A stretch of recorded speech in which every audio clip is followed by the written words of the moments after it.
What a timing, what a timing, what a timing. এদিক দিয়ে চলে যাচ্ছে শিয়ালদা নিউ দিল্লি রাজধানী এক্সপ্রেস এবং এদিকে চলে এসছে হাওড়া নিউ দিল্লি রাজধানী এক্সপ্রেস। আলাদাই কম্বিনেশন। তো ফাইনালি নিউ দিল্লি রাজধানী এক্সপ্রেস ছেড়ে দিয়েছে, প্রায় 3 মিনিট মতো লেট করলো। আর এত গরম আর ভিতরে এত ঘিঞ্জি, জাস্ট নেওয়া যাচ্ছে না ব্যাপারটা।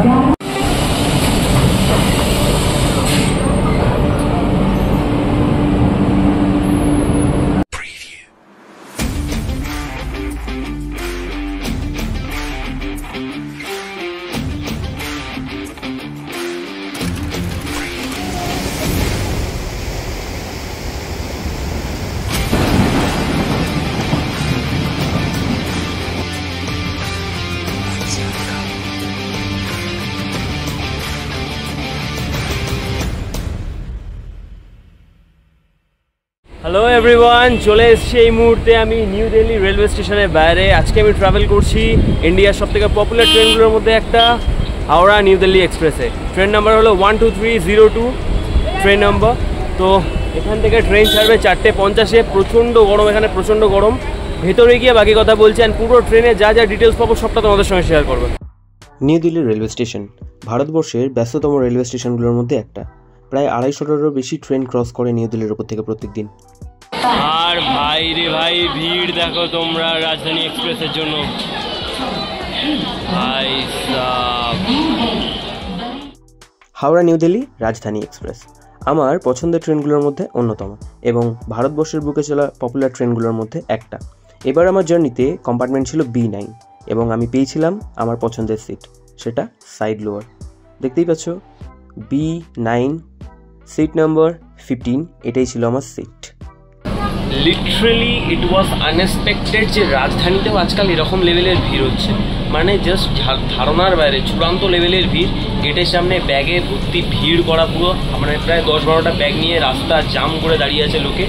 মানে 3000 টাকা 3500 টাকা রাজধানীর ভাড়া দিয়ে মানুষ টিকিট কাটছে এইগুলো ডিজার্ভ করার জন্য। যাই হোক, ভাবিনি যে এরকম কিছু হবে। এখান থেকে ট্রেন ছাড়বে 4:50-এ, ফার্স্ট গিয়ে দাঁড়াবে কানপুরে রাত 9:30 নাগাদ। দেখা যাক সিনারিও কীরকম কী দাঁড়ায়।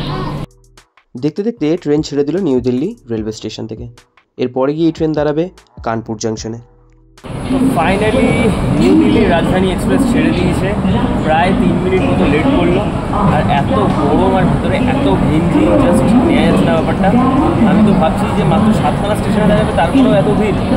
দেখা যাক কানপুর আসার মাঝখানে, কানপুরে রাত্রি প্রায় 8:30 নাগাদ আসবে, এর মাঝখানে কী হয়।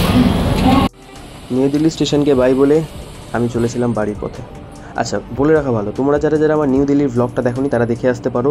150 টাকায় দিল্লি ভ্রমণ, এইরকম ভ্লগ তোমরা আগে দেখোনি।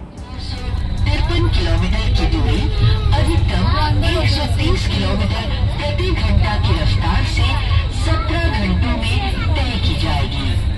यात्रा के दौरान गाड़ी कानपुर, प्रयागराज स्टेशन, पंडित दीनदयाल उपाध्याय जंक्शन, गया, पारसनाथ, धनबाद और आसनसोल में ठहरेगी।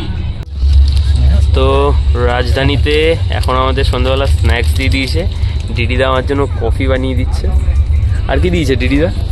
দিয়েছে এটা কি? এটা স্যান্ডউইচ? না, এটা স্যান্ডউইচ। ও আচ্ছা, এটা কি? এটা একটা সল্টেড স্ন্যাক্স আর। আচ্ছা, এটা চিড়ে ভাজা বলা যায় কচুরি। কচুরি, এটা চিড়ে ভাজা। এটা আছে বেসন কা লাড্ডু। ওহ মাই গড! আর তুমি আমার জন্য কি বানাচ্ছ? Coffee, hot coffee. চা ফা তো খাই না, তাই দিদিদা কফি বানিয়ে দিচ্ছে আমার জন্য। আচ্ছা, যেহেতু হাওড়া নিউ দিল্লি রাজধানী এক্সপ্রেসে ট্রাভেল করছি, সেক্ষেত্রে এর কিছু পুরনো ইতিহাস তোমাদের সঙ্গে শেয়ার করি। মূলত 1965 সালে রেল মন্ত্রক নতুন প্রযুক্তি প্রয়োগ করে গুরুত্বপূর্ণ গন্তব্যগুলির মধ্যে সবথেকে কম সময়ে পৌঁছানোর বিকল্পগুলি খুঁজছিল। সেই উদ্দেশ্যেই হাওড়া নিউ দিল্লি মেন লাইনকে ট্রায়ালের জন্য বেছে নেওয়া হয়েছিল। অবশেষে 1969 সালে রেল বাজেটে একটি নতুন সুপারফাস্ট ট্রেন প্রত্যাবর্তনের ঘোষণা করা হয়েছিল, যা 18 ঘন্টারও কম সময়ে নিউ দিল্লিকে কলকাতার সঙ্গে যুক্ত করবে। এইভাবে 1 মার্চ 1969 সালে প্রথম রাজধানী এক্সপ্রেস নিউ দিল্লি স্টেশন থেকে হাওড়ার উদ্দেশ্যে যায়। নিউ দিল্লি স্টেশন থেকে বিকেল 5:30টায় ছাড়ে এবং পরের দিন সকাল 10:50-এ হাওড়া স্টেশনে পৌঁছয়। 1450 কিলোমিটারের এই জার্নি 17 ঘন্টা 20 মিনিটে সম্পন্ন করে। তো যেটা প্রোভাইড করে থাকে রাজধানী থেকে ডিনার, দেখা যাক ডিনারে কী কী দিয়েছে। ডিনারে কি কি দিয়েছে একটু দেখাও।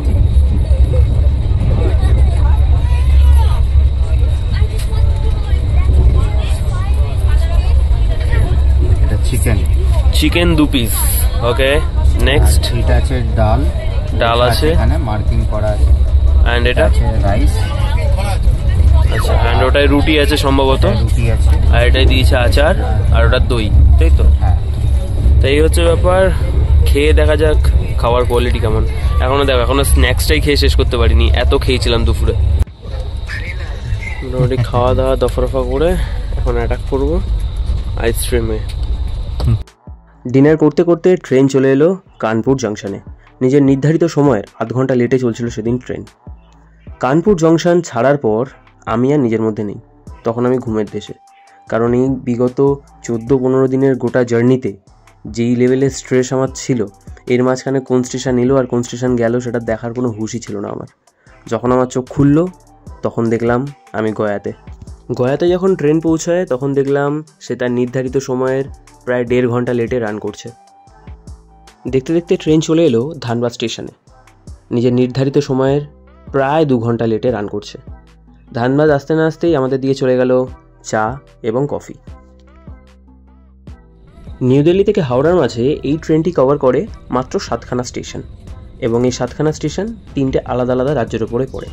প্রথমেই দিল্লি থেকে ট্রেন ছাড়ার পর গিয়ে দাঁড়ায় কানপুর, তারপরে আসে প্রয়াগরাজ, তারপর দীনদয়াল, তারপরে গয়া, তারপরে পরেশনাথ, ধানবাদ, আসানসোল এবং অবশেষে হাওড়া। এর মাঝখানে প্রয়াগরাজ, কানপুর এবং দীনদয়াল এগুলো পড়ে উত্তরপ্রদেশের আন্ডারে, গয়া পড়ে বিহারের আন্ডারে, পরেশনাথ এবং ধানবাদ পড়ে ঝাড়খণ্ডের আন্ডারে। আসানসোল আসতে না আসতেই দিয়ে দিল আমাদের ব্রেকফাস্ট। দিদি কি কি দিয়েছে এটা? এটা আমার হচ্ছে ব্রেড বাটার আছে, ব্রেড বাটার, আর এটা ডিম ভাজা, আর এটা ফ্রুট জুস, জুস, আবার কেচাপ দিয়েছে। এই হচ্ছে ব্যাপার, ফাটাফাট সাটিয়ে নেওয়া যাক। এটা লাস্টে তো আর কিছু দেবে না? তখন ঘড়ির কাঁটায় 11টা 15। নিজের নির্ধারিত সময়ের প্রায় 1 ঘন্টা 20 মিনিট লেটে ট্রেন এসে পৌঁছলো হাওড়া স্টেশনে। সো ঘোরাঘুরি ডান, ফাইনালি নামলাম কলকাতায়। পিছনে দেখতে পাচ্ছ হাওড়া ব্রিজ। সো অসম্ভব সুন্দর একটা জার্নি ছিল এতদিনের, প্রায় 14-15 দিন বাড়ির বাইরে। তো এই ছিল মোটামুটি রাজধানী এক্সপ্রেসের ব্লগ। এরপরে তোমাদের সঙ্গে দেখা হবে অন্য কোনো ব্লগে, অন্য কোনো ট্যুরে, অন্য কোনো গল্পে। চলো টাটা।